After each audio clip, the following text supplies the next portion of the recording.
If anyone has been around the Rusin cultural sphere for any real amount of time, you are bound to hear different myths and falsehoods from others outside the community, who wish to deny the existence of Rusyns.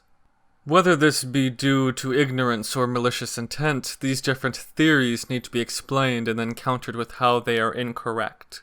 One of the most common theories you will hear from people who wish to deny a Rusin identity is the Ruthenian argument. Usually you will hear something along the following lines. Ruthenian is just the old name for the Ukrainian people. Because of this, you are Ukrainians, but have not accepted the Ukrainian name. Generally, this could either be in a polite tone of disagreement or a little less nice. To really break down this argument, we must first look at the word Ruthenian. This exonym Ruthenian originated in the medieval era. It comes from Latin translation, and its meaning was essentially the people from Rus. Yes, that Rus, the Kievan Rus. Over time, this word would stretch further west, with most Western scholars using the name to describe the people of the area by the time of the Renaissance. And with this, the Rus people referred to themselves as something close to this too, though of course not a Latinized version.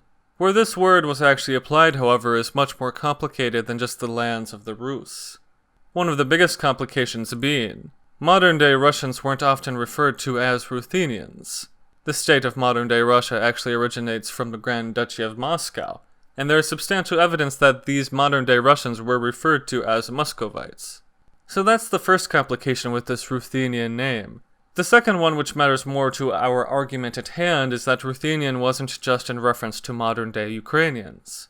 In fact, their neighbor to the north, Belarus, was actually referred to Ruthenian as well for centuries before adopting their current name. Knowing this, we can already say that the original statement is not exactly true. It isn't just the old name for Ukrainians, but an entirely different people as well. It is correct that Ukrainians were referred to as Ruthenians, there is no denying this fact. But there isn't any monopoly on this word. Belarusians have as much claim to it as Ukrainians do, and if we think about this in a logical perspective, wouldn't one have to argue by their logic that Belarusians are Ukrainians as well if they put up the same argument in regards to Rusyns? Just some food for thought. Peoples and nations weren't alike now. These such narrowly defined groups and nations are more a product of the last 150 years than a wide-ranging time span. And with that comes great changes in the cultural and political landscape.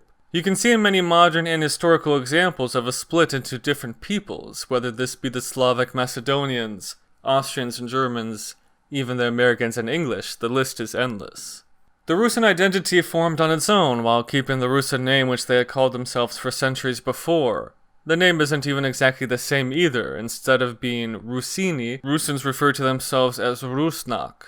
You also have to remember, for much of the Kievan Rus' time, modern-day Rusin lands weren't even part of the Federation. By the time that the Kievan Rus was at its greatest height, Subcarpathian Rus was already part of the Kingdom of Hungary. Not to mention the cultural and ancestral components from Wallachs and Hungarians that Slavs north of the Carpathians did not get. The amount of differences historically and culturally could go on for tens of pages. The second part of the original statement is important as well. You are Ukrainians, but just have not accepted this yet. The only people who can decide what Rusyns are Rusyns themselves, not Ukrainians, Russians, or anyone else. This phrase is simply an act of Ukrainian imperialism. How is this any different from what Russians do to them? If Rusyns wish to declare themselves as separate from everyone else, then that is their right, and increasingly this has been the case. What this argument does is ignore cultural practices, historical background, and opinions of Rusyns themselves, instead promoting the idea that because at one point people of the area were referred to as the same thing over 150 years ago, then this must mean that Rusyns are Ukrainians. You be the judge of this argument, but I don't find it compelling.